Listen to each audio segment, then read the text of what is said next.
already. Can anyone hear me now? Thumbs up, thumbs down. I have sound now. Okay. So I'm going to give it a minute, make sure everybody can hear me now. You can, okay. So I apologize. Somehow, my OBS, I use Streamlabs, and it did a big update today. And all the update stuff is awesome. It was a real big integration with YouTube streaming because it was really working more with Twitch and Mixer. But all the stuff they've got now works really well with YouTube, but it changed a ton of my settings and such. So I apologize for that. We'll get it up and going. And now we've got it going. So I guess I'll repeat what I said for a few minutes there. Thank you, everyone, for showing up today. Apologize for the silence there at the beginning. Hello to everyone in the chat, and if this is your first time here, I appreciate you stopping by. Today is going to be the first of what I hope is many different D&D and role-playing type content I'm going to start bringing into my channel. I've been playing D&D for close to 30 plus years at this point, and I primarily DM. I like to run the thing, so I started a world back in the early 90s and have been building upon it. And as my groups have changed from different people to different people, that story has just progressed. For them, they knew their part of the story, but it was all one cohesive storyline for me. So I've wanted to share the story for a long time, but I find that I have a much better time telling the story than I do writing it. It never turns out quite as well on paper as it does when I'm speaking it. So I thought this would be a good medium to share that with you guys. If you're watching this and you have any questions about characters, classes, specifics, how did a magic item work, something in the story, feel free to throw that out there. It's another good reason I wanted to do this as a live stream is I wanted to be able to answer questions in real time for people who may play and have specific questions about how I have my setup. But I'm going to give it a couple minutes for some folks. I know I just started up, so I'm going to give it a few minutes before I start getting right into this story. But Mergedworlds, which is the name of kind of what I call my world or my reality that I started. I started back when I was in high school.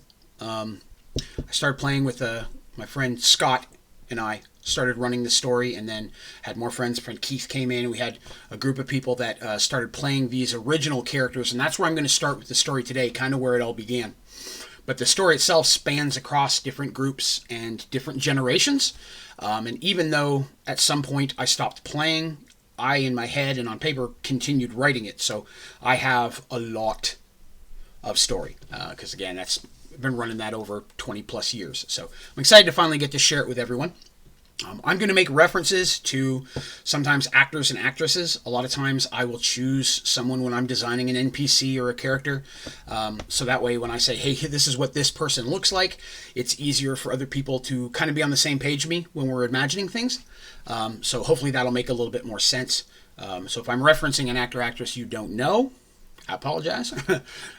Sometimes I may not know the actor's name. I may say that guy from that thing, that lady from that show. So hopefully we'll be able to figure a lot of that out. But I'm pretty excited to be able to do this. So I thank everyone who's stopped by and is watching, everyone who's been supporting the channel and talking about watching this D&D stuff specifically.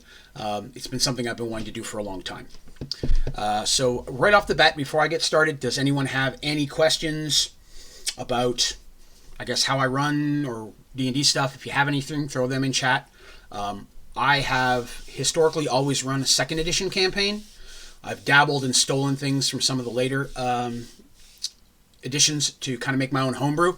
So my world and the existence I use does touch upon a lot of the pre-existing Dungeons & Dragons worlds. Primarily Dragonlance and Forgotten Realms, but I do steal things and take different worlds and stuff in, and you're going to understand why a little bit more when we get deeper into the story. How I do that makes a lot more sense. But really, the whole premise of this story really starts with two brothers and a group of magical artifacts and an event that leads to an event that basically rewrites reality. And then from that point, it moves on to groups of people trying to figure out what happened, can it be fixed, and is there a way home? It's kind of the synopsis of the whole thing. But I'm pretty excited about it, so hopefully you all enjoy it. Again, if you have any questions about anything I'm talking about, there's a very small delay, but throw them out in chat, and I'll be happy to try to answer the questions. And I have a few things of photos that I can show as part of this as well, different doodles and art that I've had people draw and design over the years. I've got maps and all sorts of a mess of stuff here, so I have a lot to kind of go into. So we're going to go for about an hour or 2 hours today to get initiated. I think that after today, I'm probably going to try to do this, depending on how well people like it. I'll do it every other Sunday. If people really get into it, I might start doing it every Sunday. But I'll keep these relatively short after this first one. We'll probably stick to an hour per time because I know this can, not as much to look at here. This is not as pretty as the games that I normally play. So we'll go ahead and get started here in just a second. All right. So, Mergeworlds itself, the name of the excuse me, campaign, actually came about well into it. I didn't have an overall name until a big thing happened that kind of changed the way that the game was working for us. And again, I'm being a little vague there because that's down the road. But that really is what kind of brought everything in. So I'm going to go ahead and get started then. And this first part of the story is, of course, the original story that started back in the early to mid 90s. And it's going to be a little bit more overhead. It's not going to be as detailed because back then I had a lot of notes that unfortunately got destroyed in a flooding in a house. So a lot of this I'm having to do from memory at this point. Excuse me. Sorry. But again, I've told this story in group settings with friends and PCs and letting people know how it goes so many times that I have it down. But I'm going to try to go a little bit more detailed than I normally do because I really want to set this stage. This world itself that I'm using, even though I use pieces of pre-existing Dragonlance, Forgotten Realms, so on and so forth, I do have my own pantheon of gods, my own magic stuff. I have all that, and we're going to get into that a little bit later. But we'll go ahead and get started. So how this begins is really on a specific world. There is one world, and we're going to get to kind of how it gets into, but we're going to kind of go back even a little bit further. The beginning of time, as per the story. In the beginning of existence, the gods came together and decided to create our reality. Where the gods came from before that is unknown. All that is known is it was a place of great strife in a constant chaos and battles. And seeking more of a harmonious existence, a group of gods came together, the gods of light, the gods of darkness, and the gods of gray, which is your good, evil neutrality, came together to create our existence.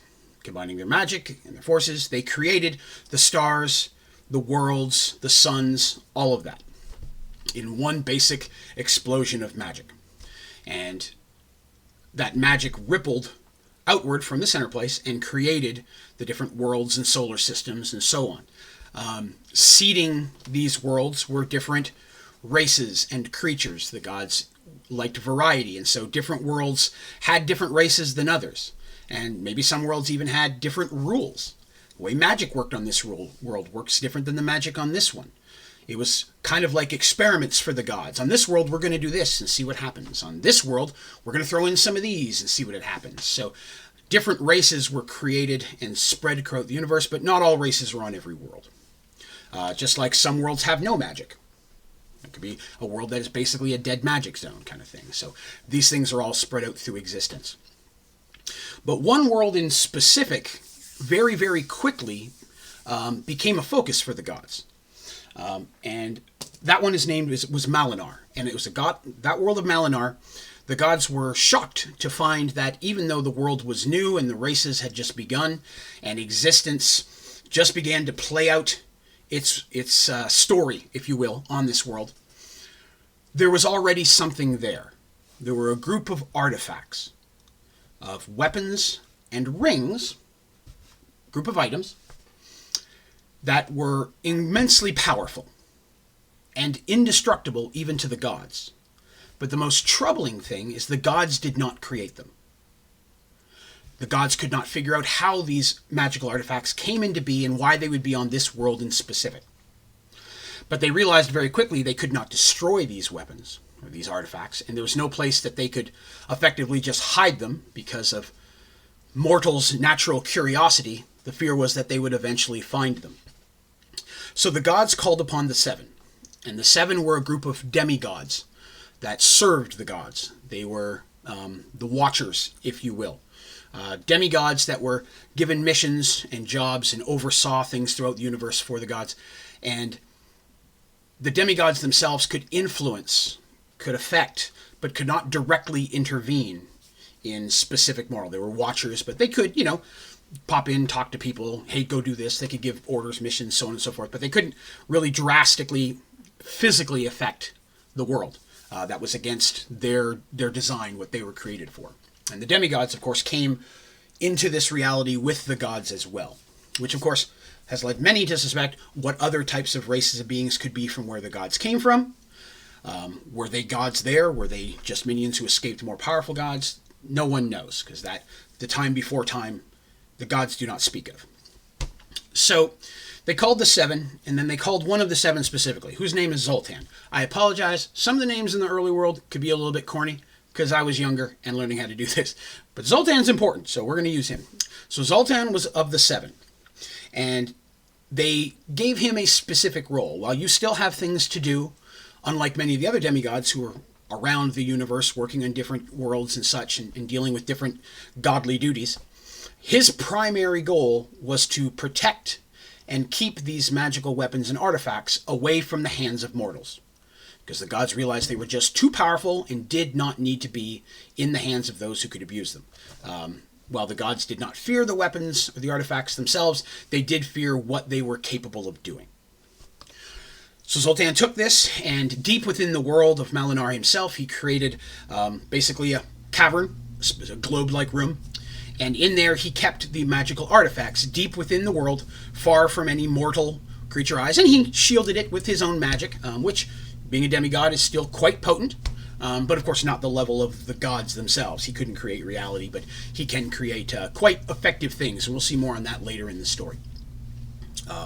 So Zoltan took on this, and he didn't stay there in that room staring at him the whole time. It'd be boring for the gods, but he did continuously keep a watch on them. He's a god, he can see different areas at a time, but he still had to go out and do other things as well. And time moved forward. Time marched on, and the worlds began to play out their stories. Some worlds, of course, there's wars, there's births, there's deaths, and time moves on, and things change. But in the cavern, things stayed the same, protected by Zoltan's magic. Until one day, that it changed, that it didn't. Shocked, Zoltan could sense a change, and immediate fear was, has a mortal discovered this cavern? And quickly rushing back into Malinar and going into that chasm, he found that one of the artifacts was missing. Now, when I picture this, imagine a room, flat but domed. It's like a snow globe kind of thing, flat with globe. And on one wall, flattened a bit, with a carving for each of the artifacts, each one fitting in. Swords, shield. Let me see. I'll give a quick example here. Imagine a big wheel, and I'm going to show a picture here real quick. This was drawn by one of my players a very long time ago, but very much effectively a round thing with multiple weapons, spear or lance in the center, 5 rings, this round weird thing that I'll talk about later, but different types of weapons and rings. And these were kind of, like I said, affixed into the stone. They just kind of stayed there. And he returned, and one of them was missing. And he didn't know how. Nothing had broken through his spells. Nothing had changed within. There were no footprints. There was no traces of mortals. There was no traces of the other gods, although he had to be concerned. Had another god reached in and removed them, which is possible. The only thing that he felt could have broken through his magic. So he immediately notified the gods. One of the items is missing. They were very angry. They're like, hey, we gave you a job. Find it and get it back. So, using his magic, sensing out, he found the artifact out in the world of Malinar and in the possession of a mortal. Very quickly, watching, he realized the mortal had found it, had come across it. He didn't know how it had gotten to the mortal's hand, but he knew that the mortal didn't get in there and take it. The mortal was clearly not that powerful. And so, not being able to directly intervene, this mortal was already using the item in ways that were not approved, if you will. very negative, dark, trying to control, powerful, villainous, whatever. And so Zoltan enlisted the help of a hero. He said, hey, I will reward you. I need you to get this back for me. Hero did that. A little adventure occurs. The item comes back. Zoltan returns it to the chasm. Life moves on. As time continues to progress, and again, this is over hundreds of years, mind you. This isn't like Tuesday to Thursday. This is great specks of time. Occasionally, Zoltan would find that one of the items, the artifacts, would go missing. Sometimes two. It's not always the same ones. There's nothing specific that's showing how or why it happened. Only that somehow they were getting out into the world. They weren't being taken from this world. They weren't moved to any other world. They weren't taken to any other plane of existence. They were just purely being set out into the world, almost like toys, saying, play with these and see what happens. Almost like an experiment. Zoltan and the other watchers, he got with them as well, began to watch for signs, things that might hint that a specific god was doing this. But he would always have to find someone to get them back for him, because he couldn't do it himself. He would reward a mortal, grab a couple of mortals, depending on how many are out there. I need you to go get this. I need you to gather these. Get them back for me, put them back in the chasm, redo his magic, and hope for this time they stay in there. But they never do. So this continues on and on and on throughout generations, and the one thing Zoltan notices is that over time, more and more of them are escaping at a time. So they're getting out into the world. Someone's taking them and throwing them out. Are they, whatever. They're not sentient. They've tested it. The weapons don't have any type of ego or intelligence. They're not that type of a magical artifact.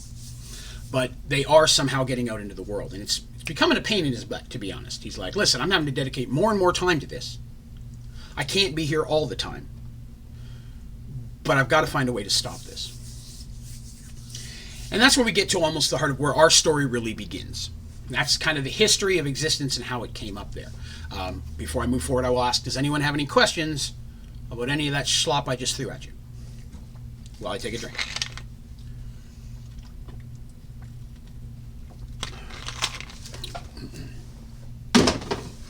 Okay, so here we enter into our first characters, the primary. There are two brothers. They live on the same world, Malinar. And the eldest brother's name is Rafe, that is R-A-F-E, for those of you who want to know. And the last name is Firemoon, one word.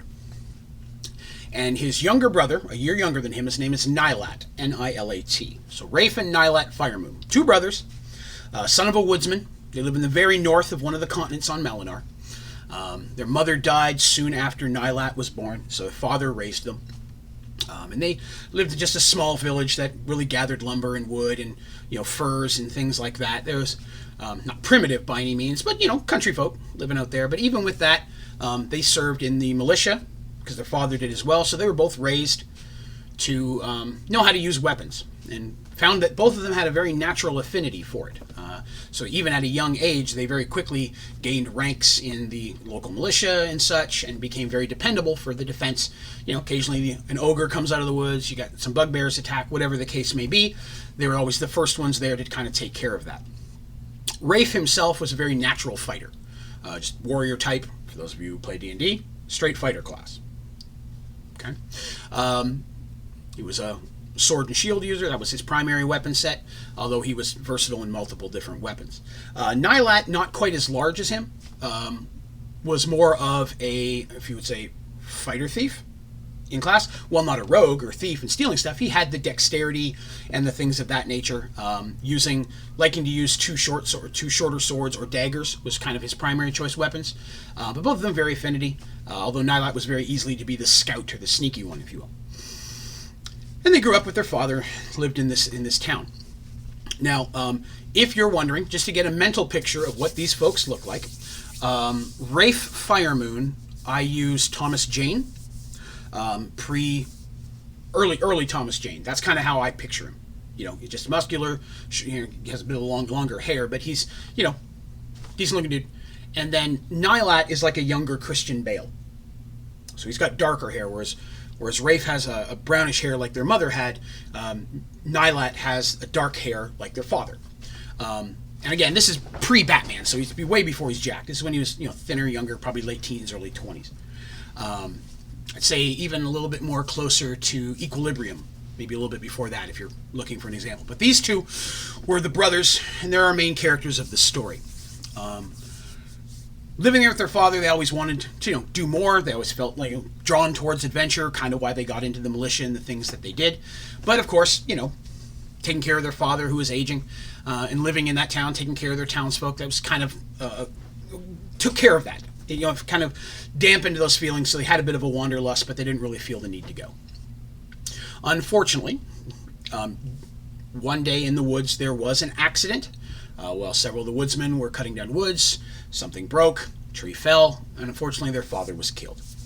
I will give you a moment to mourn. Just kidding. Okay, so the father passed away. Both Nyleat and Rafe, crushed, torn. At this point, their father was the biggest thing that was kind of tying them to there. A lot of the younger people that they'd grown up with had already left or gone on to try to make their fortunes or started their own families and such, and they just didn't feel that. They felt that, okay, at this point it's time for us to move on. We need to go out and get into the world. Yeah, for the father, exactly. So Rafe and Nyleat decided to pack up their stuff. Their father only owned a small bit of land. They signed it over to a friend of the family who was like an uncle, said, okay, keep this. And they said, if you ever want to return, we'll buy it back, whatever, but we don't expect that. We want to go out and kind of make our fortunes, make our way out into the world. And so Rafe and Nyleat began to go south. So they said they're in the very north. And they make their way down to the major city. They travel through some villages, and it takes them a couple weeks, but they're heading towards a major city because every year at this city there is a gauntlet of games, if you will. Gladiatorial stuff, different weapon things, archery, yada yada. And it's not like a championship in that, but it was really a way of testing the warriors and such of the area so that merchants or noblemen or caravans would then say, okay, this person's really talented, they're really skilled, and that would kind of denote what their pay would be over the next season. So if we hired you to guard our caravan, or I hire you as a personal bodyguard because I'm wealthy, the better you ranked in these games and showed me these skills, the more likely you were to get paid. So it was a very, very sought after thing. And again, hundreds, if not many hundreds of people would just show up and participate in these games, hoping to get a decent rank so that way they could earn a good wage over the next season or the next year. Not having a lot of contacts outside of their hometown, Rafe and Nyleat decide to go there. And as they arrive, they make their way in, they sign up. They have some just basic weapons and such of their own, basic gear, no magic items. They started off very early. Again, they didn't have big powerful stuff for characters yet when it came to that. But they entered into the different games. And you can't do all of them. You have to choose specific ones. I'm going to do archery. I'm going to do melee combat. I'm going to do hand-to-hand combat. I'm chariot racing. Whatever. Things of that nature. So there's usually, I believe if I remember correctly, it was you could enter 5 of the different events. There were like 30 different events. And so they kind of chose different events because they didn't want to really compete against each other. But both of them ended up in some form of combat. And they ranked very well. Even though it was their first year, they weren't winners. I mean, they're not going to be the first of the hundreds, but they did rank top 50 to top 60 each, which is very impressive for a first year. And so very quickly after the games, they got some coins. There's a little bit of reward from that as well. You can bet on yourself and make a little bit of money. They were very quickly selected. People came to them and offered them positions. And a caravan company, shipping if you will, tradesmen, offered them very good pay to help guard their caravan between this city and the city to the south. If they did well, then they could continue coming back north and south, so on and so forth. This guy traded between these two main cities. When you imagine this continent, imagine the continent itself is not huge. It's a relatively small world, smaller than Earth by far. But the city there now is the northern city. There is a mid-round city, and then there's a southern city. These are the 3 big cities. If you would, it's not a round continent. It's more of a long, rounded, oval, I guess, which kind of hooks down to the tail at the bottom. So they take that job and they start working their way down. And they have a couple little mini adventures, as you would in D&D. The caravan gets attacked by some goblins or something, so on and so forth. But they make their way down to the city. It takes about a month to travel, or a couple weeks, a month because there's a lot of stuff, a few weeks to a month. And they do a very good job. They get hired again, they go back north, they get back south. They do this a couple of times. And on one of the adventures, they end up having to help these people on the side of the road because this person had been stabbed and they kidnapped her daughter and they had to go save them. There's some little side adventures, as would happen in Dungeons and Dragons or in gaming. And they gained a couple items, nothing of major power or anything like that, but they had the money to get themselves some decent gear at this point.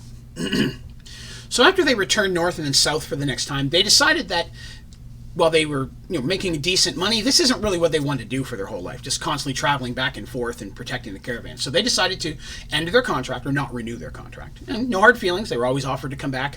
The caravan master was very happy with the work they did. But they decided that they wanted to go out and adventure a bit more. They want to go out there and say, hey, what is out there for us? This can't be all there is to life. We don't want to constantly be traveling. Eventually we want to settle down and have land, but we want to have some adventures first. So they continue from the middle city to kind of go southwestern, which I guess for you would be that way because I'm pointing the opposite direction. And as they're traveling, they get to points where there's roads. Okay, do we take the main road or we take the side road? And not knowing the area, they traveling along. No real major issues happen, but they're kind of bumbling along. And at one point, they realize that the road they've taken is just kind of getting narrow and rickety. Or it doesn't have as much traffic. Clear, haven't seen people in a couple of days. A lot of times you cross people traveling between the cities or towns. The small villages and homes they see are getting less and less often. Until one day, about midday, they're traveling through on horses. All walking. They got enough money for some decent horses. They see up ahead the road kind of forks sharply. And at that intersection is a large rock. And they can see there's a man sitting on top of the rock. Now this man is dressed in gray robes. He's sitting cross-legged and he's sitting there with his eyes closed. His hair is grayed as well. And he's not an attractive man, but he's not an ugly man. If you were to see him, you would say he's just normal. He's the kind of person that would just blend into the crowd and doesn't stand out positive or negative. He's just there. And as they draw closer and they don't know where they are, they decide to hail him. Hello, sir, father. We're traveling through this area. Could you point us in the direction of the nearest town, or so on and so forth? And the gray man opens his eyes and smiles a little bit, and he says, well, that depends on what you're looking for. Because if you're looking for the quickest route to get to a major town, you want to take the fork to your left. But if you're looking for something else, you could take the fork to your right. And they're like, well, what else do you mean by that? And they're like, well, to the right will lead to a small village. Although in the village itself right now is experiencing a lot of issues. What kind of issues? Well, there's something is terrorizing the town. So it's definitely not a safe place to travel through. But you look like young strapping lads. You might be okay passing through there. But you would have a much easier time going this way. Rafe and Nyleat speak to each other for a moment, kind of talk about it, and they're like, well, maybe we can help out these people in this town. Do you know what the problem is? And he's like, no, I do not. I'm sorry, I've not been there. I've only heard word, although people have stopped coming from the village. I've not seen them in days. To which they ask, do you live around here? He goes, oh, I'm usually around here. Okay, cool. Well, we're going to go ahead and head towards that village. Maybe they could hire us. Maybe they could have a job. We'll see what's going on. So they start traveling, and it doesn't take them but a few hours to make it to the village. And the road literally ends at this village. It's a very thin, rickety road. You can tell it's very unkept. It hasn't seen a lot of traffic recently. And the village itself the homes look slightly dilapidated. You don't see a lot of people.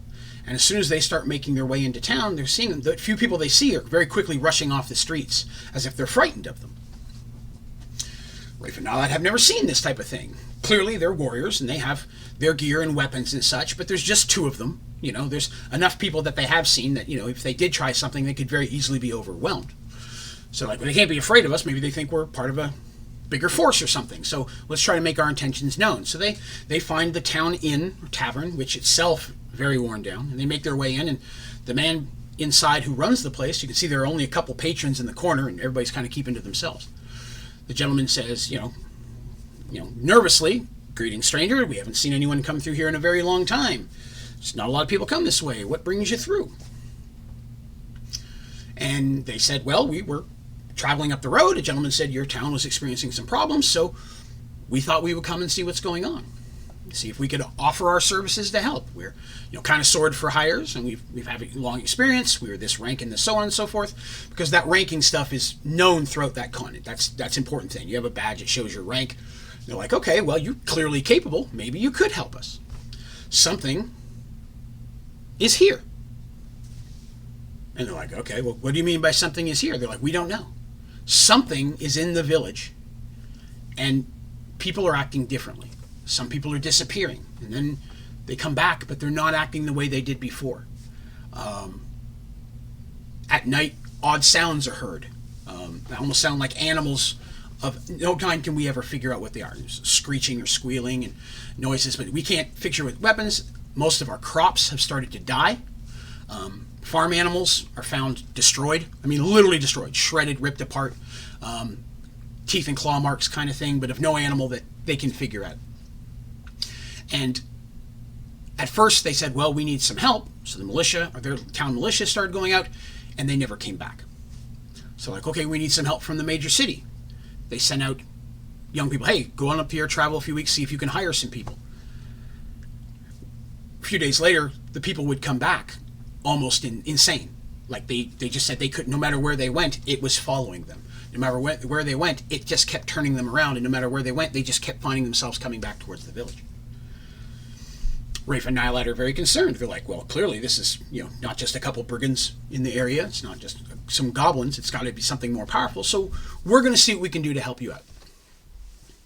So, again, I'm not going to go into the story, but in the story I'm going to give the gist of it. They begin going around talking to people. The innkeeper sends one of the men from the town with them, says, hey, this is so-and-so. He's going to introduce you to some people. Most people aren't going to talk to you unless they know you're okay, but they know this guy and they know he's all right. He was one of the last few militia people we have, although we had a bad leg injury recently, so he walks with a limp. He's not real good in combat at this point.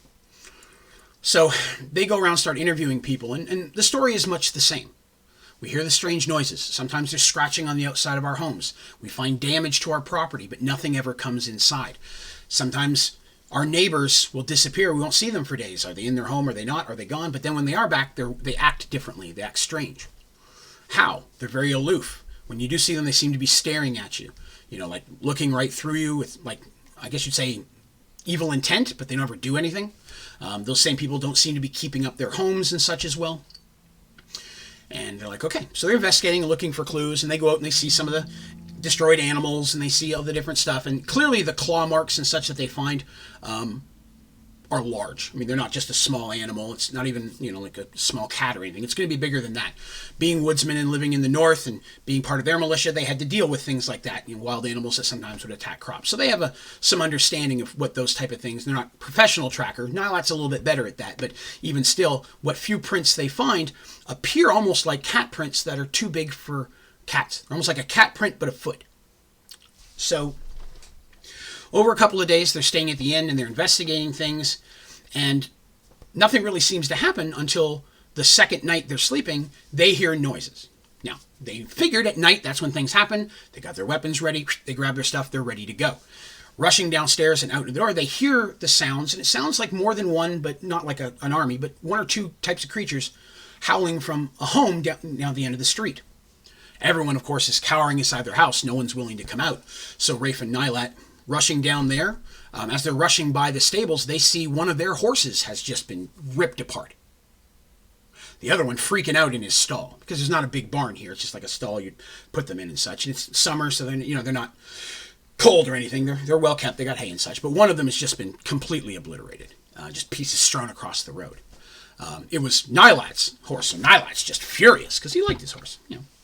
And so they go charging down, and they see shadows moving around the house. They can appear to be two of them. And as they try to chase them into the darkness, whatever they are just seems to disappear. The morning comes, they're looking around, they can't find anything other than these prints.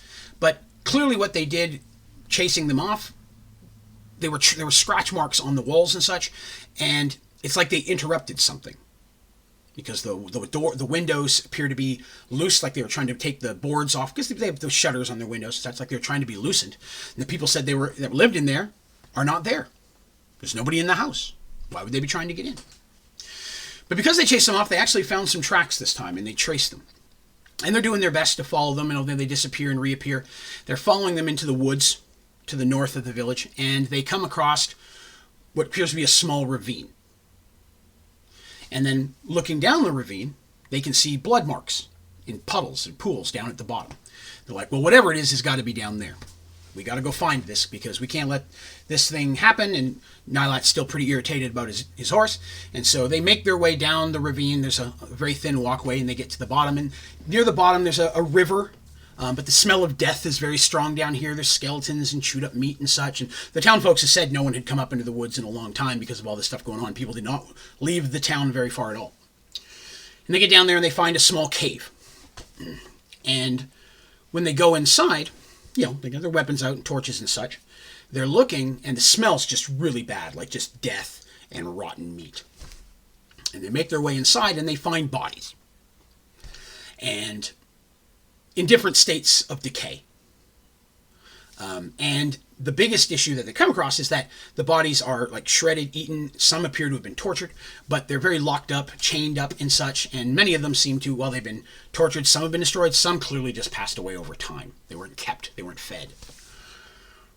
And unfortunately, they're shocked because they come to as they're looking for survivors, they don't find anything. They don't find any creatures in the cave. They come across 2 bodies specifically that have clearly been dead for a very long time. And that is the body of the innkeeper and that last remaining militia with the bad leg. So it clicks on them. Okay, if these are them, who have we been talking to? So, gathering stuff, they make their way back to the town, bust into the inn, and they're like, there's the innkeeper. It's like, hey, did you find anything? What was the scary stuff? And they're like, yeah, we found a cave, and you were in there. And the innkeeper's eyes, he just gets kind of like reddish, and he just smiles a little bit. And you see the buddy dude who was walking him around in the background, he kind of stands up, and he's like, and they're both, his eyes kind of go a little bit red. And a couple other people stand up to the same thing. Some people are looking around confused, like, what's going on? There's like 8 or 9 people in here. It's a meal time. People gather to drink and talk and share their woes. And he said, I was surprised you found it so quickly. I really thought we'd have more time to play with you. And as he smiles, you can see his teeth get a little bit longer, and they start to extend. And with the other people, their bodies kind of change, and their claws go almost like a werewolf transformation. But I'm going to clear up, this is not a were creature. This is the middle of the day. But it does turn into some type of like cat-like creature, almost like a cat humanoid. And their bodies change. Very quickly, because, okay, whatever these are, they're able to assume other people's forms. So how many are out there? We don't know, but there's about 4 of them in here right now. Battle ensues. Rafe and Nyleat managed to kill them, destroy the 4 that were in there. A couple of citizens try to help. Most of them are just cowering in fear. A couple of them get killed in the side, but overall they managed to take them out. And searching the city, they find a couple more in homes. They're going and kicking indoors and hey, blah, blah, blah. And they say certain things, and people freak out, and they're looking for telltale signs because they found a couple clues. And off the top of my head, I apologize. It was so long ago, I don't remember what it was, but they found something that each of the cat creatures shared.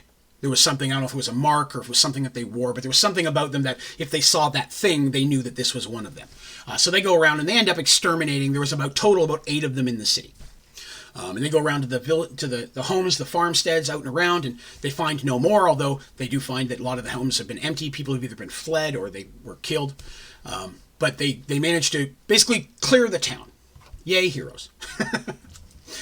One moment while I take a drink. All right. So, town's ecstatic. Wow, this is what's been terrorizing us. How scary, but we're finally safe.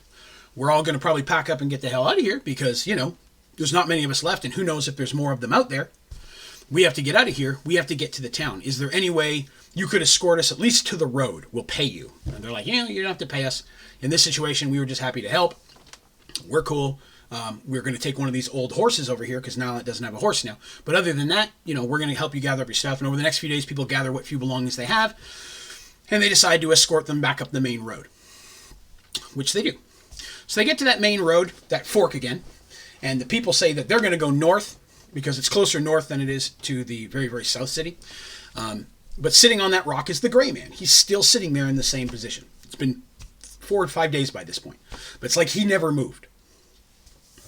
And they show up, and the townspeople are like, you can come with us? And they're like, no, we're kind of heading the other direction, but we're well away from the town. You should be fine at this point. A couple of you guys have got weapons and such. You should be cool. Just stick to the road, keep torches and fires up at night, and you should be okay. You'll be a day or so, and you're going to get to another big fork, and there's lots of traffic on that road. You'll be safe. get in with a group of people and just head to where you need to go. So they thank them for all their help, and they start to head off. And Rafe and Nyleat turn to the Gray Man, and they're like, hey, well, we managed to take care of that town. Thank you for sending us that way. The people really needed some help, and they begin to explain a little bit what's happening, and he just takes his hand and shakes his head, and he goes, I have to say, I was very impressed. I wasn't sure you were going to pull it off or not. Now, Rafe and Nyleat stop for a second. They're like, is this one of those creatures? Was it supposed to be some kind of a trap? The Gray Man stands up and steps off the rock, because the rock is like 7 or 8 feet tall. He's up on a big rock. And he just floats down. Rafe and Nyleat step back, hands on their weapons, like, okay, clearly this is some type of magic user. Regular people just don't float, usually. And he smiles and he says, I need your help. I'm like, what do you mean? He goes, I need your help. My name is Zoltan, and I have a problem. Something bad is happening in the world, and I need your help to fix it. And they're like, okay, well, what do you mean? What's going on? And he tells them a little bit of the story that I said at the beginning. I'm a demigod chosen by the gods to protect these magical artifacts from getting out, and sometimes they seem to just somehow get out, and I have to get people to get them back. And I have a problem because this time over half of them are gone, and that's never happened before. And they're like, well, what do these do? He goes, each one has its own abilities, but they're all very powerful, and in the wrong hands, if somebody got a hold of all of those, all the ones that are out there, I mean, there could seriously be, like, serious damage. Like, they could take over the world kind of stuff. These things are that powerful. And he goes, if you can help me, you'll be greatly rewarded. And they're like, well, you know, we don't care to help. Why don't you just go get them? Do you know where they are? He goes, I kind of know where they are. And I can point you in those directions. But I can't directly intervene by credence of the gods. I cannot directly interfere with the workings of mortal, other than by persuasion and giving things, but I can't go and, like, snatch something away and smack you around for doing it. So he's like, okay. They're like, well, yeah, sure, I guess we can do this. I mean, if it's going to protect the world, we're good people. You know, Nylat's like, what kind of a reward? Rafe's like, yeah, well, like, stop. We'll figure it out later. Zoltan's like, excellent, thank you. And so he points them down the road and gives them a bit of the idea of what they're looking for. Says, you need to head to this town, and when you get there, you'll get more information from me.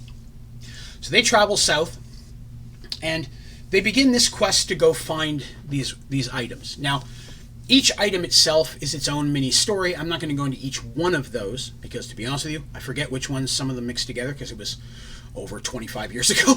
But the basic gist is they have to go and gather these weapons, and they start traveling around the world to do that, sometimes taking ships to other continents.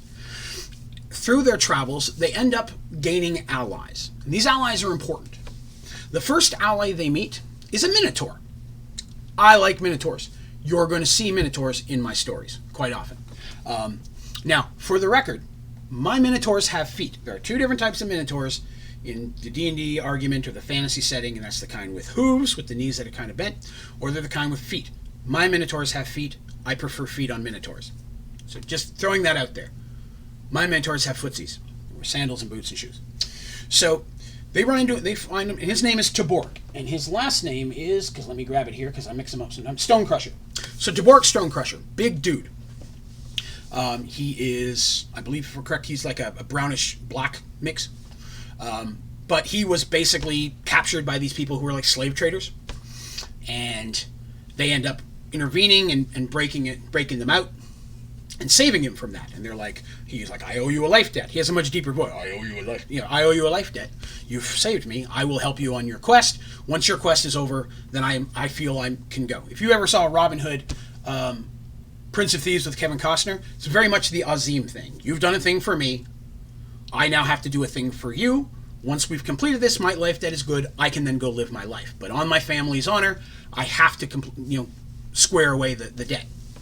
So Tabork joins in with them. And Tabork, huge minotaur, really strong, great fighter, has a very strong sense of nobility, very honorable kind of guy, but looking for combat on a mixture between the Klingon concept and just the regular Dwarven contact. I kind of mix the two up.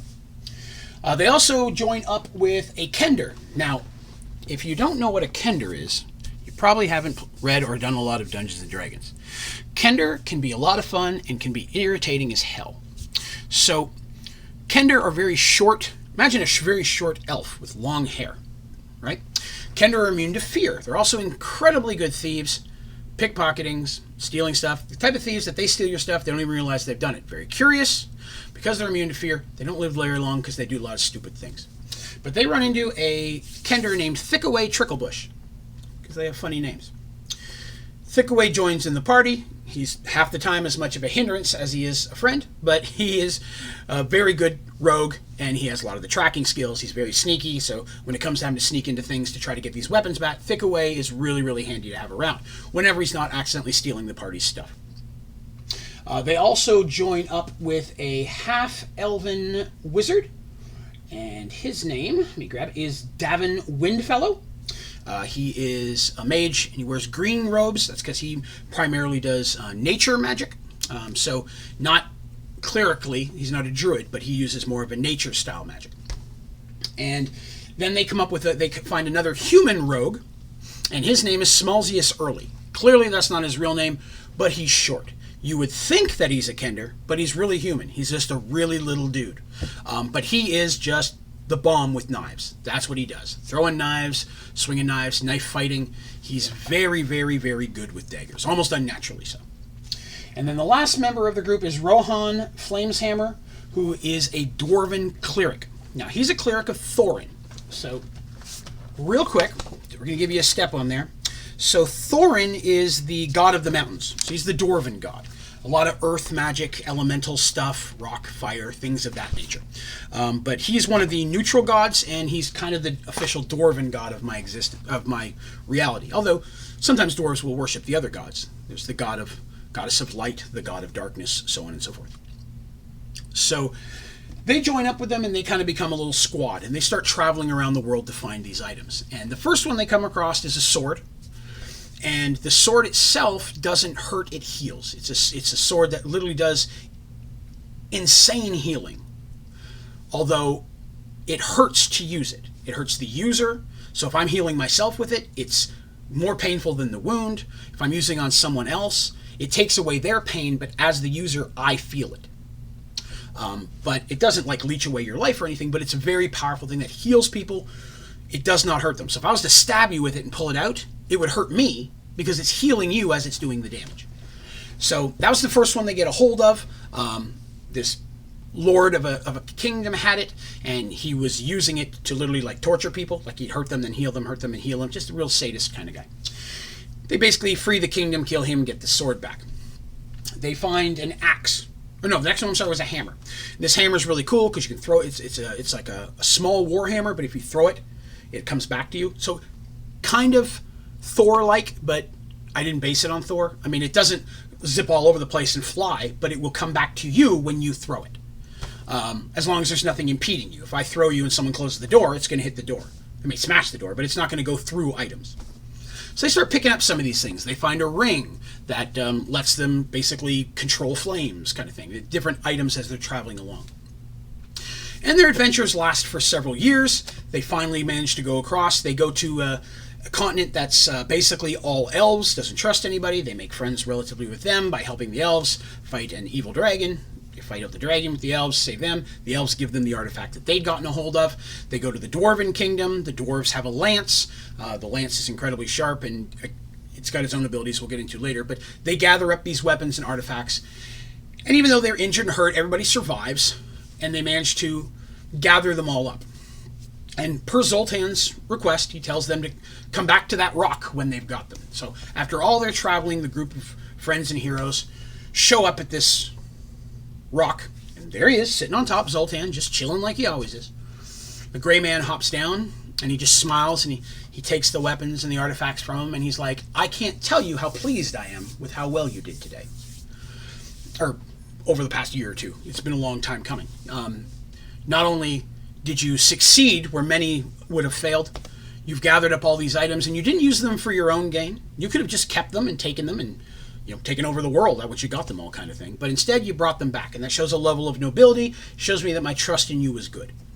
And so, as such, as I promised, I'm going to reward you. And he gives them some wealth, and here's some stuff, and a couple of miscellaneous magic items, and so on and so forth. But the big thing he does is he says he's going to give them each a home. Going to give them each a kingdom of Rafe and Nyleat. He's going to give wealth to the other people as well, but Rafe and Nyleat are the main two characters, so they get their own keeps. He's going to give them one. Rafe, he said, I'm going to give you one here in the middle of the continent, and I'm going to give Nyleat one down here at the south. This is land that I'm going to give you. And where they're standing is basically, it's very foggy there and such. And he says, you're just going to go this direction. You're going to come across the castle, and it's going to be there. And they're like, was the castle always there? He goes, we'll talk about that later. But go over there, and that's your castle. And he goes, I'm going to use you as protectors of these weapons and these artifacts. You've been so successful, and throughout the rest of your lives, you'll be rewarded. In case I ever have this problem again, I definitely want to call upon you. And they're like, okay, yeah, we'll do that. Sure, why not? They'd been traveling for years. They were ready to settle down, have a base of operations. And when I say they're given a kingdom, it's not like there's a bunch of people there that are immediately going to serve them. They're given a keep. They're given a home. And Rafe and Nyleat, well, brothers, they've been together for a few years and such. They said, yeah, okay, we're willing to split a little bit and go kind of our separate ways, but we'll always come together if we need help, and so on and so forth. We both want to settle down. Nyleat had a little chicky poo that he ran into down in the south while they were down there looking for the stuff that he kind of had a thing for. So he's like, I'm going to go down there and see if I can find her again. She was a barmaid. They had a little thing, and he really liked her, but they had to leave because they were on their quest. He says, I'm going to go back down there, see if I can find her, and maybe we'll shack up. If we get married, I'll give you a call, kind of thing. Zoltan says, when you get to your homes, I'll be there. And they're like, how far is it from here? And they goes, it'll be weeks worth of travel. He goes, but if you travel through the mist, and as he says that, this gray fog starts to rise up a little bit. He goes, you'll arrive there within the hours. And they're like, okay, they're weeks apart. He goes, yes, I'm going to transport you there. And they're like, that's a little odd. You're doing that because you're not really supposed to, interfere. And at the same time, why the hell didn't you do that to get us to where the artifacts were so we didn't have to take boats and horses all over the place to gather these? But, they're trying not to be too stingy. They're like, okay. So Rafe and Nyleat bid farewell. Nyleat decides to go south.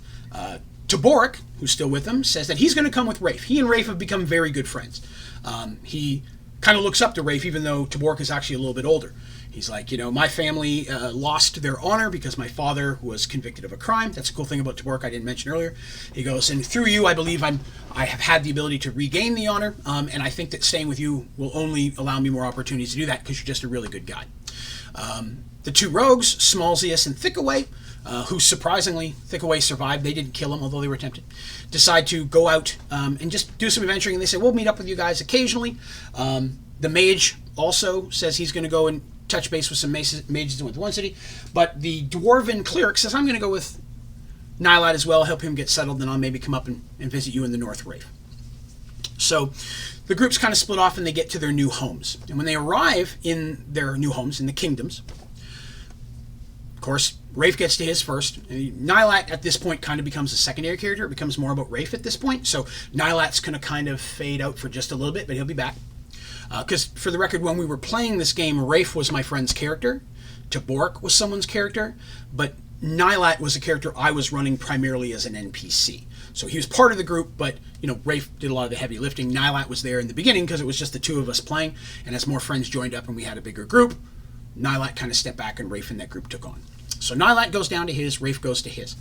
When they get to their kingdom, they find it's a small castle, but it's still a castle. It's a big castle, but it's small. And it's kind of, Rafe's is kind of on top of this rocky outjetting. So you kind of go up a mountain a little bit, it's on the top of that mountain. A lot of flat round ground, good for farming and such. And they're like, yeah, you can do farming down here, you could hire people, this land is yours, you can do with what you want. But the big thing is in each home, there's a secret room. He shows Rafe where his is, Nyleat assumingly finds his.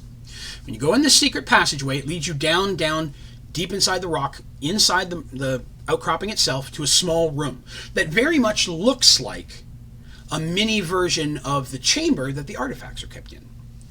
And built into one wall is a large man-sized mirror.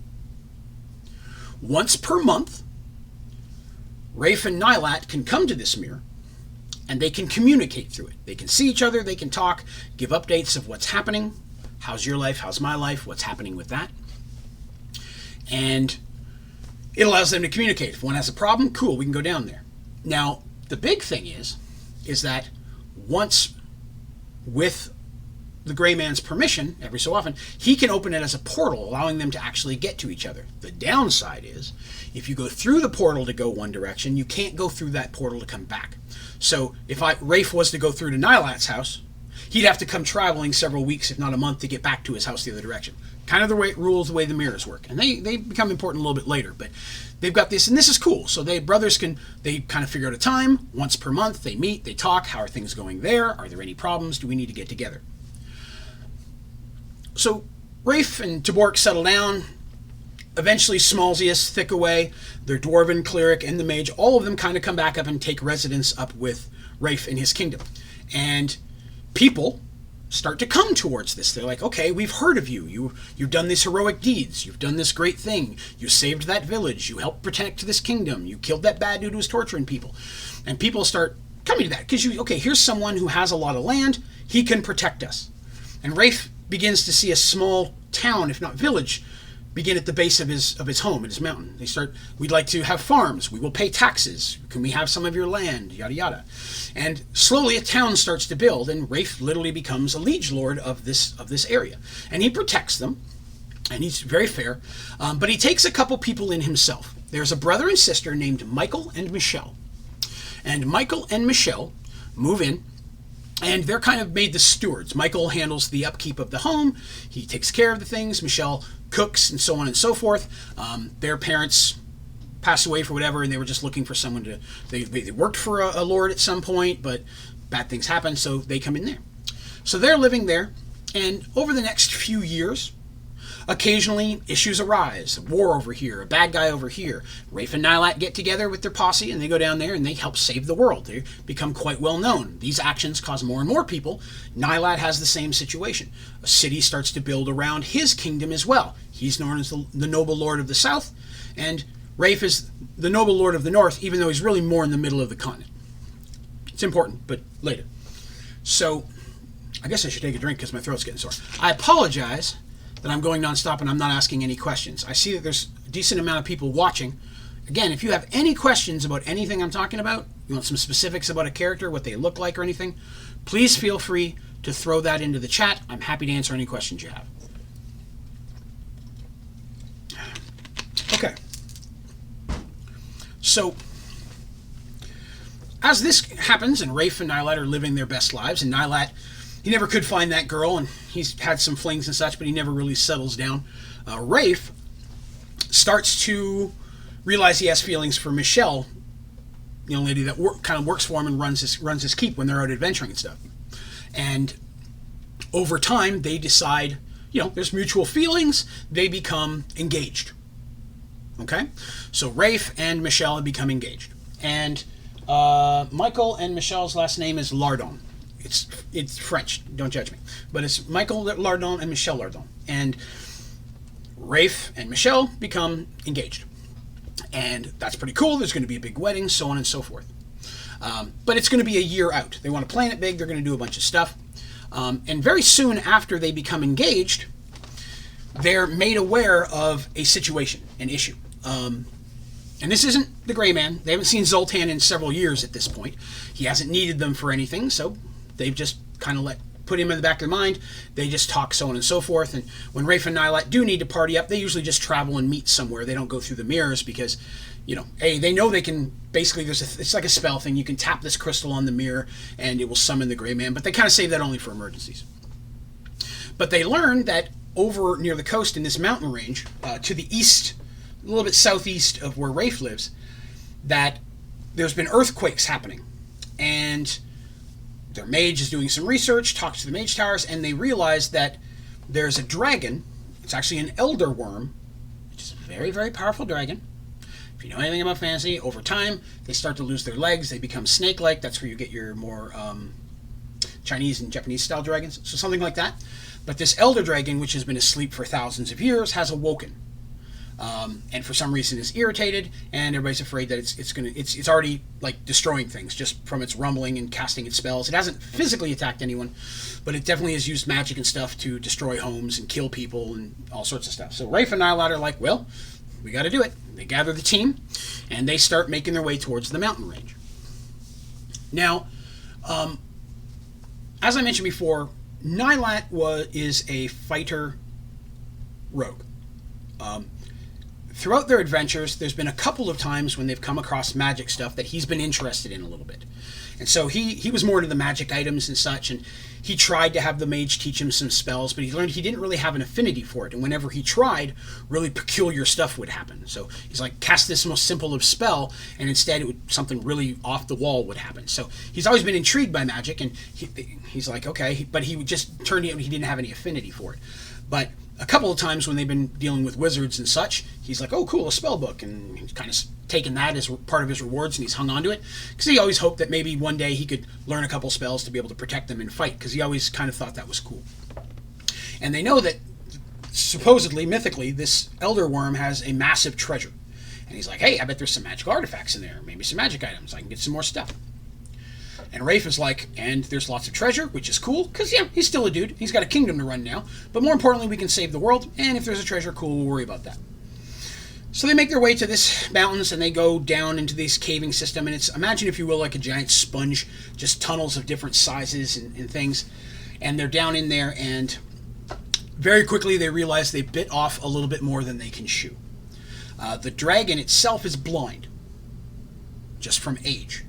But its senses are so phenomenal, it can smell them, it can hear them if they move, and a lot of times you're looking through a tunnel and you'll just see a giant thing go by, and it'll take, like watching a train at night, just a giant thing go through the tunnel, and half their weapons don't have any effect on it. There's fire and acid coming at them, and they're fighting, and they manage to make it into the treasure room, which is just this giant chasm full of wealth. Very Hobbity, if you saw The Hobbit and you saw the dragon on the piles of wealth, very much like that. Maybe not quite as big, but piles of gold and treasure that he's taken up over this time.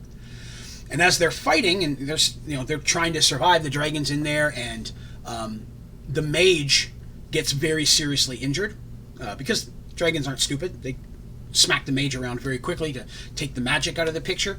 The cleric is really one thing that's helping them, because being underground and basically an earth cleric, he's bending the earth and such as well. Kind of like an earthbender in the Avatar thing. That's kind of some of his spells. He's using it to defense, to close up things that the dragon can't get through.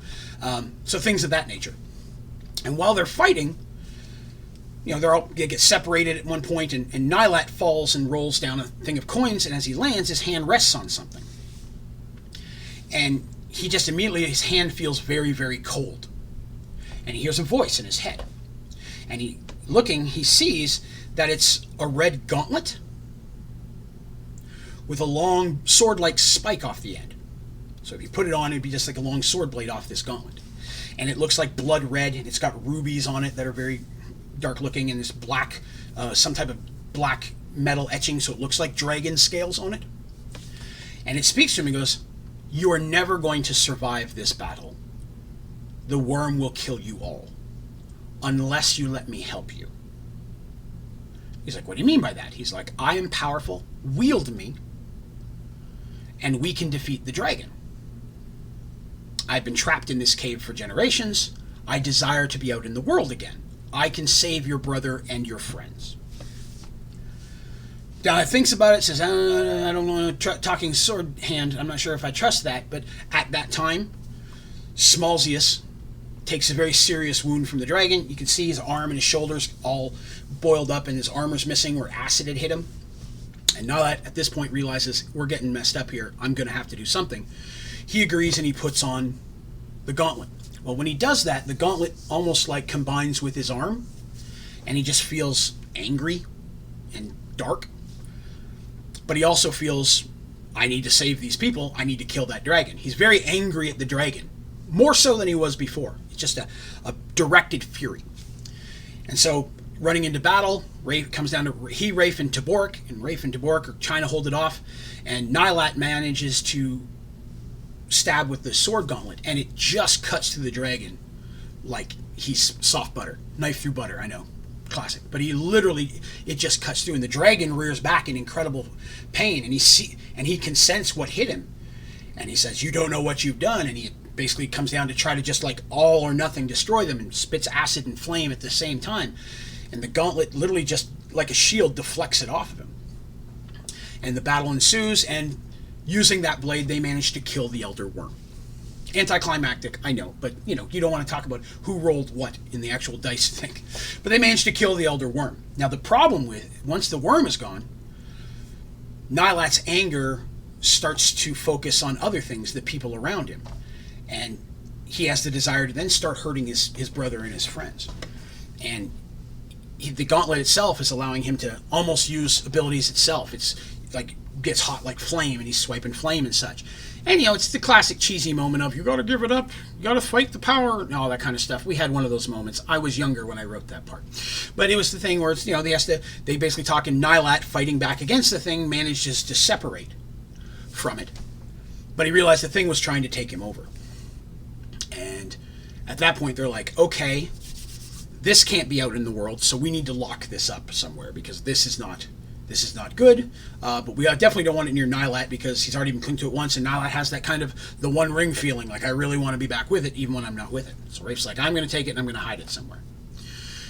They decide they're going to head on home, and they start gathering up treasure as much as they can carry. Why not? It's there, right? But they decide that there's also stuff in here that has that aura of darkness and such, so what they've decided is they're going to go out, they're going to tell everyone that the dragon's back asleep. They're not going to tell them that the dragon is dead, because then they fear that people are going to come in here and get a hold of the treasure, which in itself would be fine, but they don't want all the other stuff in there to get out in the world. Telling him it's back asleep again and going in could wake him up. It's a way of kind of protecting everybody, but they gather up a bunch of loot themselves. They make their way out, they make their way home.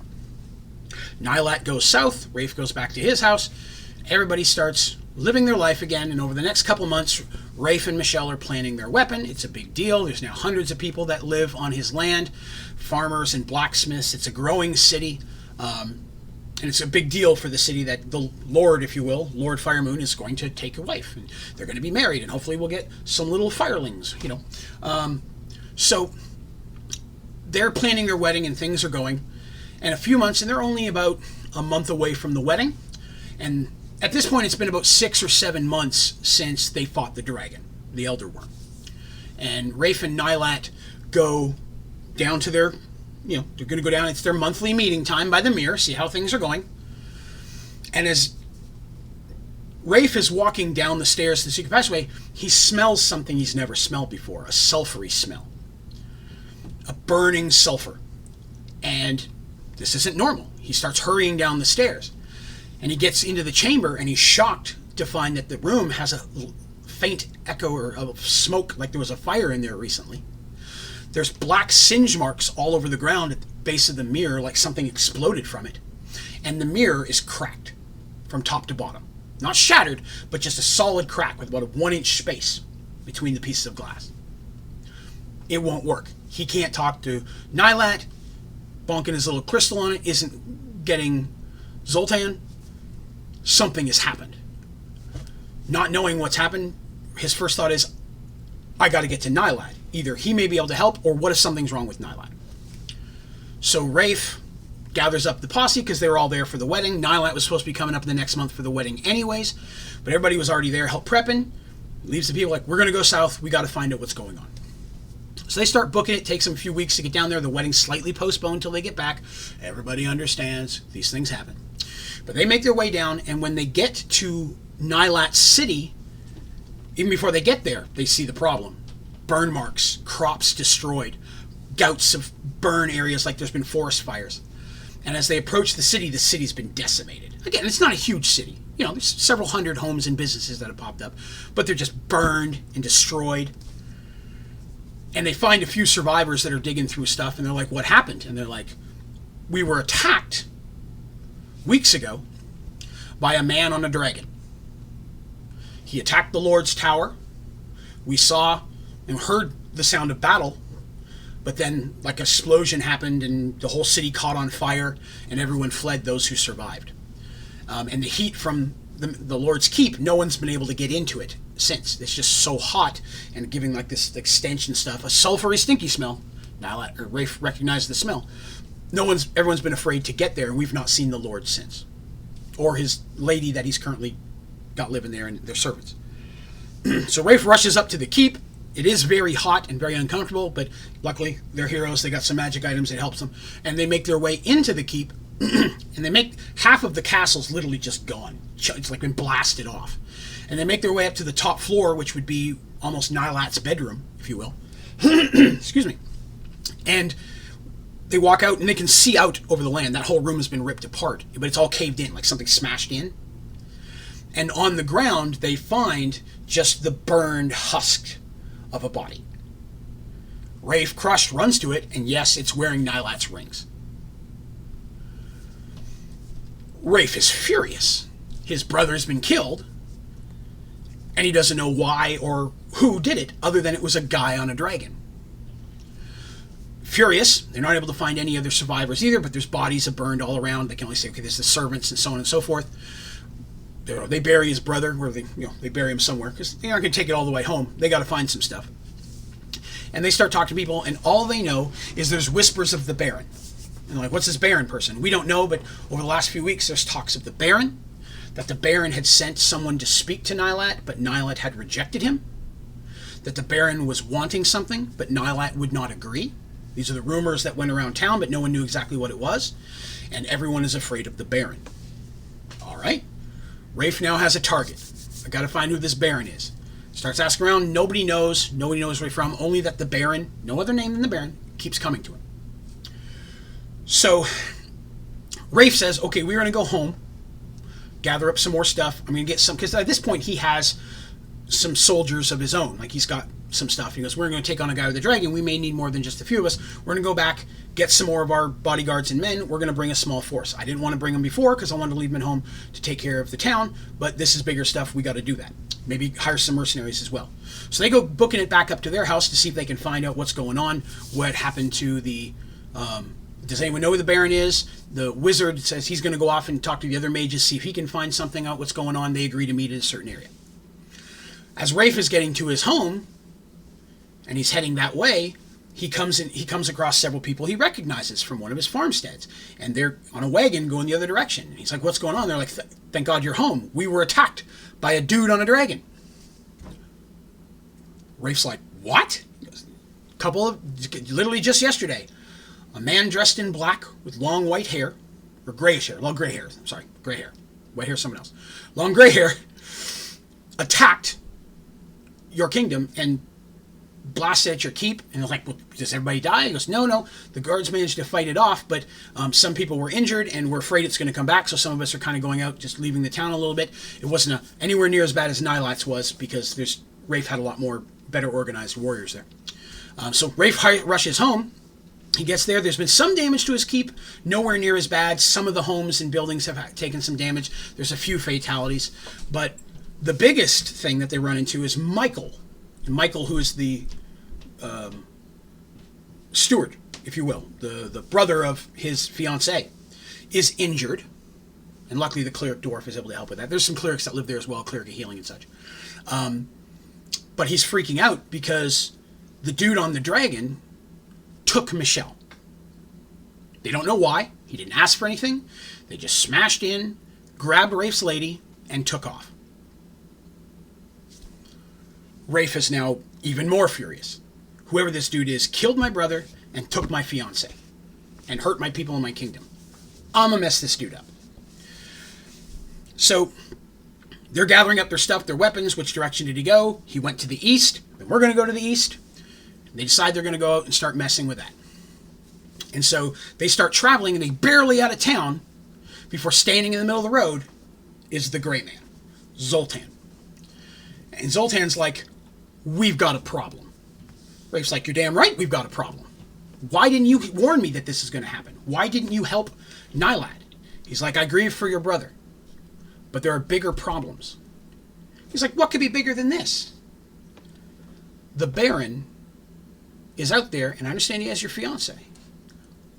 All of them are gone. It's like, what do you mean all of them are gone? Every artifact. All of the weapons, the rings, everything.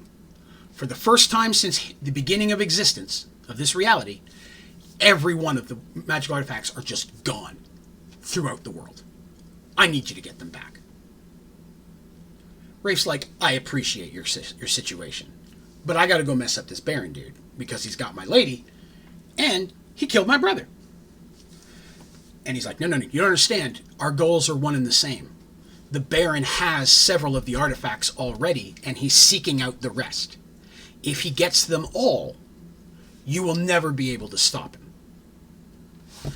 This changes things a little bit for Rafe and the homies.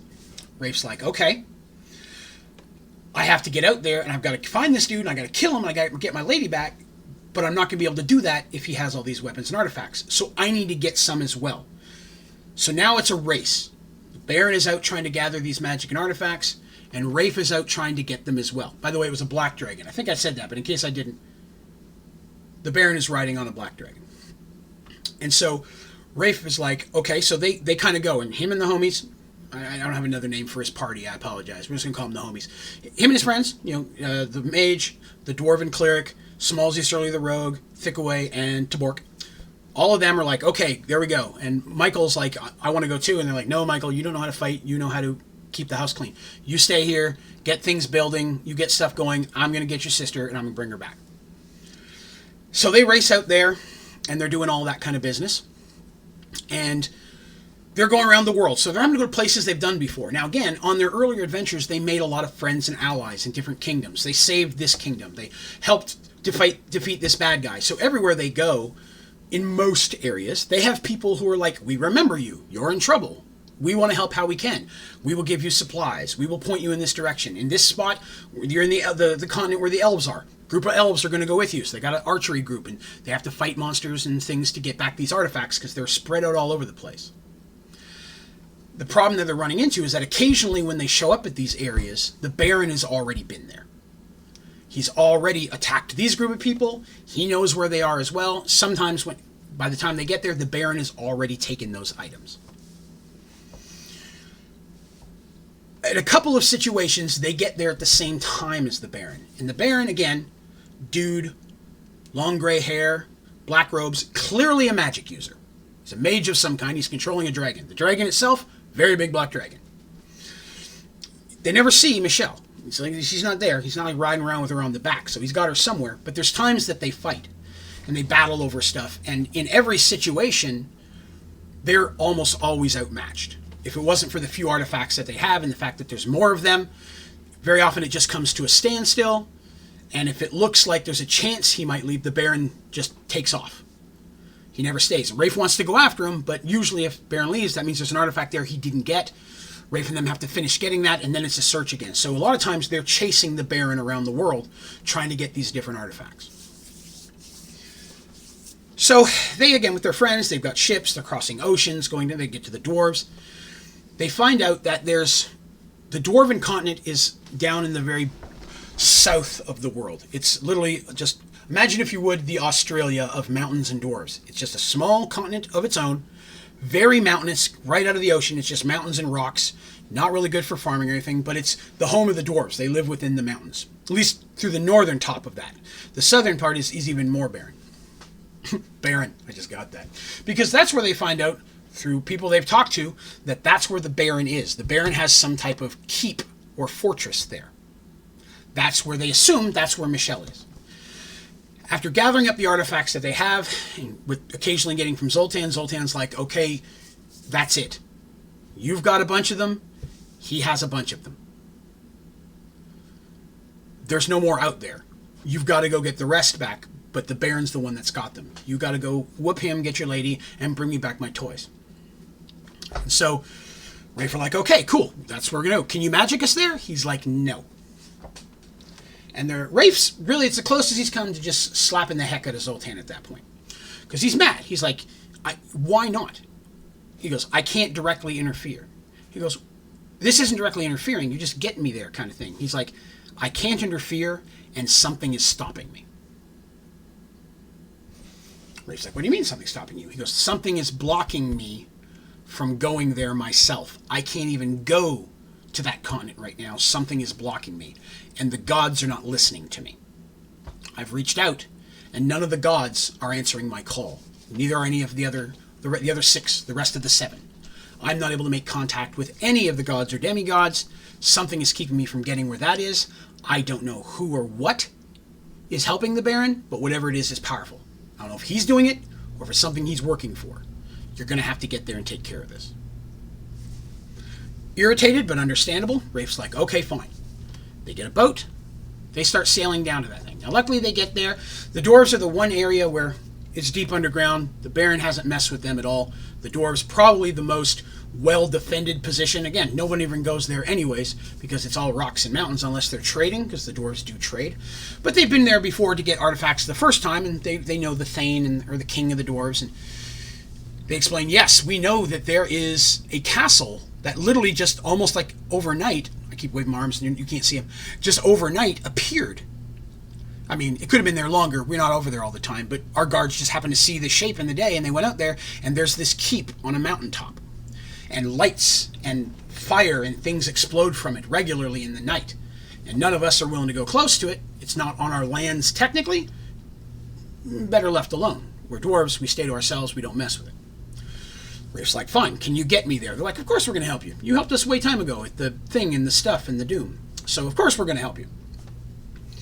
And so they help Rafe. They go through the tunnels and such, so they get to bypass a lot of the mountain climbing stuff to the other end. And the dwarves give them some supplies and a guide that gets them a certain distance. But Rafe finally makes his way to the base of this kingdom. So when they get there, they're like, we don't see the dragon. We're looking around, we don't see him. So I'm not sure where he is, but probably around here somewhere. We got to be ready to fight the dragon. They start making their way up, and they've got their magical artifacts, and they're ready to go. They're ready to fight and stuff. And as they're making their way up there, sure enough, the shadow of the dragon flies overhead into the keep. They draw their weapons. They're like, okay, it's in there. We know the Baron's got to be in there. Let's go beat him up. So they go racing up the ramp stairs to the ramparts, if you will, and the doors are literally open. There's a big gate, and they're not like wide open, but they're ajar. Clearly, there's no one guarding it. There's nothing defending it. And as they go through the gate, they're in a courtyard. And on the other end of the courtyard is the dragon with the Baron sitting next to him. Not sitting, standing next to him. He's not chilling. He's standing up. And Rafe, angry, she doesn't see Michelle. She's got to be here somewhere. Steps forward and he goes, I don't know why you've done what you've done. I don't know why you targeted my brother and why you've taken my love, but it all ends here today. And the Baron just smiles and laughs a little bit, puts his hand on the dragon, and the dragon begins to change its shape. And it gets smaller, but it's still big. And it takes on the form of a large black minotaur. And immediately there's a cry from their group, and they look over, and it's Taborik in shock, because that's his father. Now, if you remember, I mentioned early on that Taborik's father had done something very dishonorable, and it dishonored the family, done some bad stuff. So that he basically had disappeared. They thought him dead. But he was not. He's clearly become allied with this horrible Baron dude. And Rafe is, now Taborik's mad, because, you know, it's like, that's my father, and so on and so forth, and, you know, you did this to our family, and you hurt my friends, and you're allied with this bad dude that's caused me a bad day, so now I have to whoop you too. I have to kill you to even come close to regaining our honor for our family. You're the thing that dishonored the family. I've got to take you out to get the honor back. That's how Minotaur life works. And his father's like, oh, trust me, I know how it works. So they draw a weapon, and of course, some more creatures come out, some more minions, if you will. Some of them appear to be almost undead husks. Some like zombie-like things come out, and there's some more warriors come out. There's a group of them. And everybody draws their weapons. They're about to attack. And then the Baron just smiles and waves his hand, and Rafe and no one can move. No one's moving but the Baron. And the Baron begins walking slowly forward. And Rafe can't move. He's looking with his eyes. Nobody else can move. None of the Baron's people are moving either. It's just the Baron. And as he's walking forward, his hair begins to shorten and go darker. And his face almost like melts off like a wet mask. And as he shortens up and he looks, he smiles, Rafe is staring at his brother. The Baron is in fact Nyleat. And Nyleat says, brother, I never wanted this. I hoped by taking her, you'd stay away. By keeping her, you'd be afraid she'd be harmed, you'd just stay out of my way, but you've been hounding me since the beginning. You just don't understand what's going on here. I'm going to fix everything. Rafe can't speak, but he's just looking at his brother in shock and anger. And Nyleat taps him on the shoulder and reaches down and starts taking the artifacts from Rafe and his friends. I realized what true magic was when I merged with the Gauntlet many months ago. I always knew there was something with magic in me, and I'd always wanted to somehow be involved with magic, and it wouldn't work for me, and I didn't know why until that moment, until it unlocked my true potential, and I realized that the reason I can't use magic normally is because I have wild magic in my blood. So Nyleat is a wild mage. If you don't know anything about wild mage, a wild mage is people that use basically chaotic magic to create their spells, which can have very, very different effects than even what they attend. Sometimes better, sometimes worse, but it's a very chaotic type of magic. It's very unregulated and very hard to control. As such, it is normally outlawed by most different mage organizations. But Nyleat, learning that his true potential had been unlocked by that, by the gauntlet merging thing, went out and found ways of doing that and realized how strong his magic could be because it came from his mother's side. Oddly enough, he always looked like his father, Rafe looked like mother, but the magic the mother had came through them. It had come through their blood. And that's kind of interesting to the story, but there's no real history to saying why the mother did that, so we're going to move past that. But Nyleat's like, I'm going to fix everything. I'm going to bring Dad back. I'm going to bring Mom back. And I know what you're thinking. You don't want them to be zombies. I'm not going to bring them back from the dead. I'm literally going to bring them back to life. And the only person that can do that is a god. With these artifacts all together, and with my magic, I will absorb the magic of these artifacts once and for all, destroying them, taking their magic into myself, and becoming a god, the new god. And when I do, I will make you a king of this planet. You will rule it for me. I love you, you're my brother. I love you more than anything. You mean the world to me. I'm not going to hurt you or your friends. I'm going to go up there, he points to his tower, I'm going to take these artifacts, I'm going to cast my spell, and I'm going to become a god, and I'm going to fix this world. And all the things, the people we've lost, the people that have been hurt, family that we've lost, we were robbed from time with our mother, I'm going to bring them all back. I'm going to rewrite this existence. I'm going to fix this world so we can have the world we should have had and live the lives we deserve. Rafe in his mind realizes his brother is almost slightly insane at this point. Something's got to be wrong. This is not how his brother spoke. That the magic of the gauntlet has either changed him or unlocked something within him that Rafe never knew was there. And so Nyleat gathers the weapons. He goes upstairs, or starts walking up the stairs to the room. He goes, I leave you here, watch with my friends. I am going to have to release you from this spell in order to go up and do what I need to do. But I've got your artifacts. I have all of the artifacts. My half are up there already. So I'm going to take these up there. I'm going to cast my spell. It shouldn't take long. I've been preparing for it for a very long time. My friends here will keep you busy until it's done. But remember, when this is done, you and your lady are going to get married. You're going to be basically king of the world, ruling it for me. And then when the time comes near the end of your life, I will raise you to be a demigod like Zoltan. You can be with me forever. That's what I'm offering you. So behave while I go do this magic thing. As Nyleat gets to the top of the stairs and walks in and closes the door, Rafe and his friends are released. All their weapons have been taken. They got all the magic artifacts. They got some basic stuff on them that Nyleat didn't bother taking. He threw some of their stuff on the ground. Tabork's father's just sitting there smiling, looking at his son, almost with disgust, like, you're weak. He's mad. Tabork is, by the way. And at this point, they're just kind of standing there, and Tabork's father, which for the record, I have to apologize, forgive me, his name is Kabork. The only difference is there's a K instead of a T at the front. I was trying to make him linked so like father to son name, like the letter meant something, but it ended up feeling a little cheesy in the end of years. But again, Kabork says to Tabork, forgive me, son, everything's going to be fine.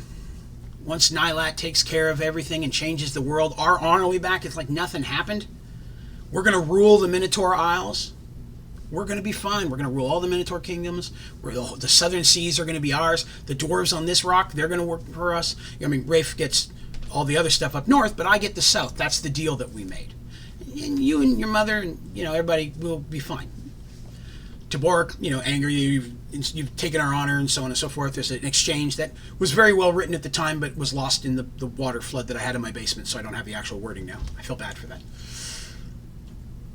Rafe and them realize we have to do something. We can't just stand here. So, grabbing what few weapons they have, they decide to attack. Now, their mage and their cleric still have all their spells. They may not have their artifacts anymore, but they've still got magic. So, they start twisting the earth, knocking some of the zombies down. The mage casts his fireball, blasting back some of the other minions and stuff. And everybody starts into combat. Tabork just runs into his father immediately and starts fighting hand to fist. And while Tabork has an axe and pulls it out, Tabork charged him quick enough that he never gets a good swing. They start wrestling. And they all start fighting, and Rafe is punching because he doesn't have a sword, but he's a pretty good melee fighter as well, and everybody's doing their fight. Thickaway is just kind of dancing between people, stabbing them with daggers. Smalsius is whipping his blades and taking people out because both of them are really agile. And they're just trying to take it out. And Rafe sees an opening to get up the stairs, but he also sees his friends are being hurt. They're fighting and they may not make it. And Tabork yells, "Go stop him. We'll take care of this." Rafe, nodding, runs up the stairs to where his brother is casting a spell. As he's going up the stairs, he can already feel the waves of magic washing over him. He's felt magic before. They've been involved in a lot of cool stuff. But as he's running up the stairs, just the energy of magic, it's almost physically pushing him back, like walking against a really strong fan. And he gets up, and the door's not locked. It's jammed, but he managed to bust it open, and he bursts inside. Inside, of course, there's it's not pentagram, but there's a design on the ground, magical glyphs, so on and so forth. And Nyleat is there, and he's preparing the spell, and he's got all the artifacts and such around it. And he's getting ready to do the spell, but this thing's pulsating. Michelle is chained over in the corner, kind of thing. And they're all sitting there, or they're standing there, and Nyleat's like, "You just don't give up. That's why I love you. It's what I've always adored about you. It's why I've idolized you my whole life. I wish I was more like you. No matter what happened, you'd never give up. Nothing kept you down. Every time I thought we were done for, every time I thought we'd just give in, you always pulled that out of there. And I always was a little jealous of that. But I also idolized you for it. You're my big brother and I love you. But I'm going to have to kick your butt now because I've got this spell to do and you're kind of messing with my mojo right now. I apologize. This isn't really how he talked. I don't remember the actual wording. I'm just paraphrasing. He didn't use the word mojo. Sorry, dry throat. So, Rafe, no hand, no weapons, charges in on Nyleat. Nyleat just immediately unleashes a spell. Flame guts, but Rafe just runs through it, ignoring the pain, and they start fighting. It's a very cool fight. There was a lot of cool dice rolling at the time. Very epic battle. It was very good. But Nyleat is still an amazing fighter, but now he has magic as well. And Rafe, unarmed, without any of his artifacts or anything, is having a hard time keeping it up. Keeping up the combat. Let me change my wording there. Hard time keeping up with his brother in the combat. But he's still getting hits in and such, and Nyleat's getting irritating. And with nothing else to really do, Nyleat's just finally like, I'm tired of this. And he just, with like a push, throws his brother back against the wall. His brother, Rafe, hits the wall and kind of falls down a little bit. And as he tries to stand, he feels pain as Nyleat takes a sword and shoves it through his stomach. Rafe immediately begins to cough a bit of blood, falls back down. Nyleat pulls out the sword, sets it, it's just a regular sword, it's not one of the artifact swords. Tosses it aside. With a wave of his hand, the chains holding Michelle break. Michelle comes running over to Rafe. And they're together. And Nyleat said, I'm going to fix this. I'll heal you. I'm still going to make you my kingdom. You're my brother and I love you. But now, I just need you to sit there and try to stay alive until I'm done. And then I'll make everything okay again. I've given you back your lady. She's with you. Go and join your friends. Right now, they could probably use the help, or at least seeing you. They're losing a pretty bad battle out there. But there's nothing you can do to stop me at this point. You're half dead, and I'm perfectly fine. I love you. Chill out. So Nyleat goes inside the thing and begins to cast a spell. And the artifact weapons slightly raise off the ground and are just kind of slowly circling Nyleat as he casts a spell. And Rafe doesn't understand the words. He just feels the aura of the magic washing against him. He keeps trying to get up, but the pain, it's a serious wound. It's a belly wound. Those are painful. He's having a hard time. Michelle's crying, trying to hold him, trying to help him get up. And he realizes that he's not going to make it out of this. He's just bleeding too badly. And he whispers to Michelle to go to Taborik. And she's like, shake her head, I can't leave kind of thing. He's like, you have to. I have to make sure you're safe. It's the most important thing to me. I need you to go. And let me do what I have to do. Crying, sad moment, there's a kiss, romantic stuff. Michelle runs out the door. Now, Nyleat's completely in his spell at this point. Rafe bleeding, very, very weak. Manages to crawl his way back up. And as he's making his way towards Nyleat, again, he's just stumbling a little bit. Nyleat just shakes his head. With a hand, Rafe feels himself push back against the wall again and almost falls. The weapons start to spin faster. Nyleat's magic is going in. Rafe knows that he's almost gone. He can feel the blood flowing down his legs, just pouring out of his stomach. The wound, he's got armor on, but he can feel his entrails like literally just starting to slide out through the hole. He doesn't have much left. With a last burst of strength, he reaches out and grabs the first weapon he can. And it's the footman's lance.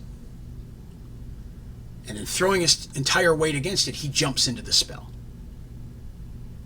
Now, Nyleat had been expecting Rafe to try to come in, but he hadn't expected to try to jump into the spell himself. Like, he expected him to try to do something or grab the sword that he conveniently left near him just in case. Because Nyleat's smart. He threw the sword down, figured Rafe would try to pick it up, and then he could do whatever he needed to do. But grabbing the spear, it goes through, and the spear, the two men go together, it rips through Nyleat and cuts through him. Through his back and out his front. No, I'm sorry. Through his front and his back. Now it's facing him. I apologize. That's important later. And at the same time, the other end, which has blades protecting, cut into Rafe, and the two brothers are almost eye to eye. And they're both just bleeding, and they can feel the energy and the magic, the weapons just, all the other ones just start spinning faster and faster.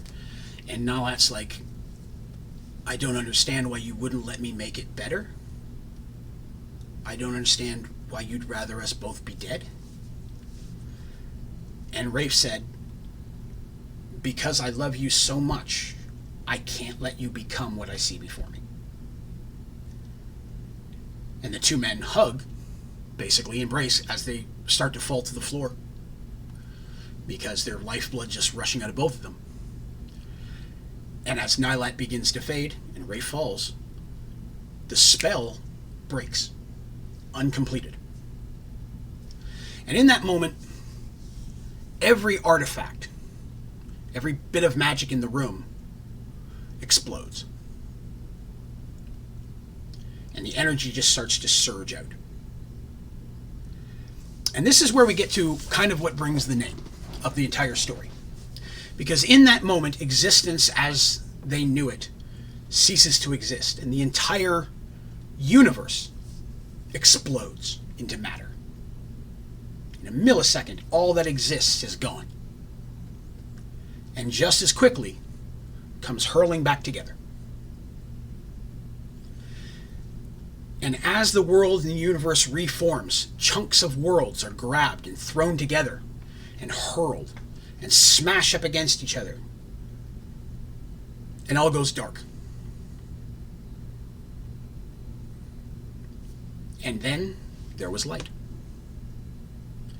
And the gray man standing on the new world that's been formed. A world larger than any has ever existed. A massive new planet with chunks of every world in existence, every race, every creature, every type of plant, everything that's ever existed, pieces of that hurled together to form a massive new world in the center of this universe, in this existence. Shakes his head. Says, now what am I going to do? Because this new world, this merged worlds, if you will, hence my sneaky name, Mergeworlds, now exists.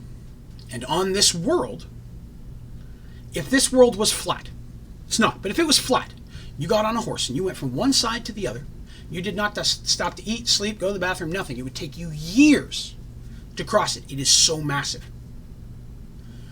Lands that should not exist side by side do. A desert next to a frozen tundra. And in the center, where you'd expect there to be a mix, a marsh where the heat meets the cold, doesn't happen. Solid line of where land meets land. Rivers flow out of nowhere and end just as abruptly. Water falling from waterfalls that there's no top of. People arose, walked out of their homes to find half their city gone, half their home missing. Woke up to find they're in a completely different place than where they started. Creatures, beings, people they've never seen before, things they've never even heard of existing in the world with them. And not knowing where the rest of their friends are, their family. If you're out traveling, if you're away from your home, is your home even here? The world that's been created anew is its own specific ecosystem of millions of different worlds added together, which is cool because from a Dungeons & Dragons standpoint, it allows me to combine any type of race class combination that I want. Rules books say that there can't be a Minotaur Paladin. Well, in this world there can be. Can't be a Dwarven Ninja. Well, in this world you can be. You want a Thri-Kreen Cleric? Why not? Let's whip in some Dark Sun. I have every world of every type all mixed into one. So I can use any race, class, kit, specialization within this world, and it's justified for the story because it's full of people that now have one of two choices. Do we rebuild and try to rebuild on this new world that we don't know what happened because no one knows? Or do we go out and do we try to find out what happened? Is it possible to fix it? And is there a way home? Are the people that I love still alive? Are they here on this world? Are they back on another world? What do I have to do to get back to the people I care about? Now, what happened to Rafe and Nyleat? Nobody knows. No one knows what caused this to happen. And this is where we move into the second generation of the story. The second generation is where a group of unlikely heroes come together to choose option number 2. To find out what happened, what is this world about, what's going on here, and what do we have to do to get back to our friends, our families, and our homelands. And that becomes the true story of Mergeworld. Is this group of people that are moving forward. Now, that being said, that part of the story is where we're going to start next time. Because that begins a whole nother, the main part of the story. And that's the thing. For me, this next section is really the main part of the story. The way that I wrote this over the years is Rafe and Nyleat were a group of people. Then there's another group of people. The historical people led into the next story. They heard the tales of that people, but they never met them.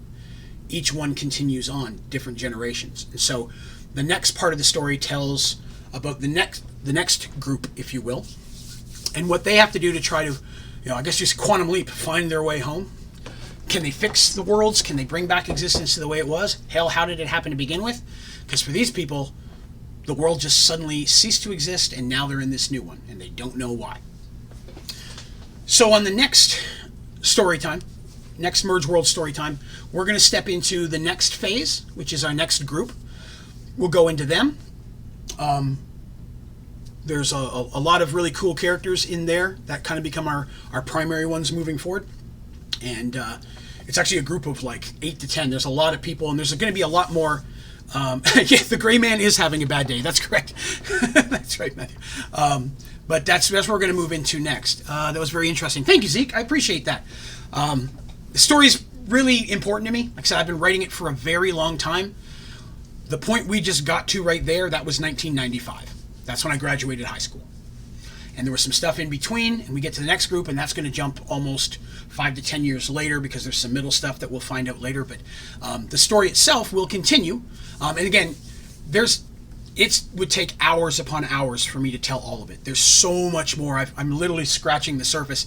This is the history that a lot of times only like an hour that I breeze over to give you the backstory. I just want to be in a little bit more detail for you guys because it's my chance to truly tell the story and kind of put it out there where people can see it. But I really appreciate everybody coming by, and I hope you liked it.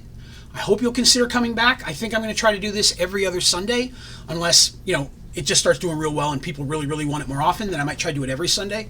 But I definitely like to do it every other Sunday. I'll probably make it a little bit shorter, maybe just an hour or less than an hour and a half for sure, because I know this ties up a lot of people's time. This video will, of course, be put on my channel almost immediately. So you'll be able to come back and watch it if you have anything. If you have any questions about anything that I said, even game-specific stuff. Hey, how did you build that dungeon? What's that guy's character class? What weapons did they use? What were their stats? Feel free to put those down in the comments, and I will definitely answer the best I can, either in the comments or if there's a lot of them, I may take a little bit of time at the beginning of the next story to answer questions that I had about this one. But it's going to be up there. If you enjoyed the story, I appreciate it. If you wouldn't mind, if you're new to the channel, please click like and subscribe. If you want to share the video on your socials, if you have anybody else who likes D&D who you think might be interested in hearing this, please feel free to share it to them or send them my way. Oh, thank you, James. I'm glad you enjoyed the story. Yeah, there'll definitely be a part 2. I'm excited about it. There'll be a lot more visual stuff with maps, character stuff. I have a lot of art and things that we've paid over the years, had people draw some of the newer characters and things. So I'm going to have a lot of those things that I'm going to start putting together a bit better where I can share them with you all. So I can bring it up on screen and say, here's what this picture looks like. Who did they actually hurry if he was still alive? Who did they actually hurry if he was still alive? I have to apologize. I'm not sure. Oh, Barry. Who did they actually bury? That was literally a fake out. It was one of his like his servants or guards or whatever. He didn't want him to know it was him, you know, because it's his brother. He was trying to scare him off, kind of thing. The concept. And there was a little bit more. There was a couple of in the battles where I believe that, you know, they're fighting and he's like, attack me one more time and I'm going to kill your girl, stay away, kind of thing. It was one of those things where he was kind of using her as leverage, and that sometimes caused Rafe to back off. I apologize, I didn't touch on that in the story. But the whole thing of taking Michelle was to try to push him off and say, hey, don't mess with me, I'm going to kill your girl. And he wasn't going to, because he was just like a sister-in-law. He loves her too. I mean, Nyleat loves these people. He's literally, in his mind, trying to make the universe a better place. One thing you will come across is there's going to be a couple characters that are going to pop up that have very common names. There's another Michael. I'm going to tell you that. The Michael, that's the brother. And then there's another character named Michael that is a very big character in the next section of story. They are different people. I apologize, I used the name twice. But I did kind of separate those. Michael in the future story is way, way cooler and based off a good friend of mine.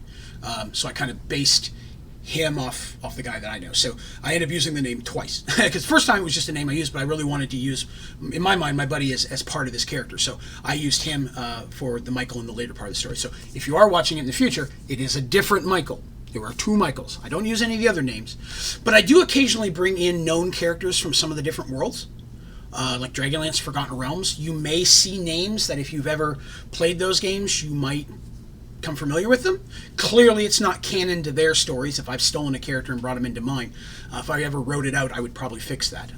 But I always hope to kind of maybe one day put this together as an actual D&D style module, like a world where I could, you know, Kickstarter it and put out books of here's the role playing and here's the worlds and the creatures and the races and such.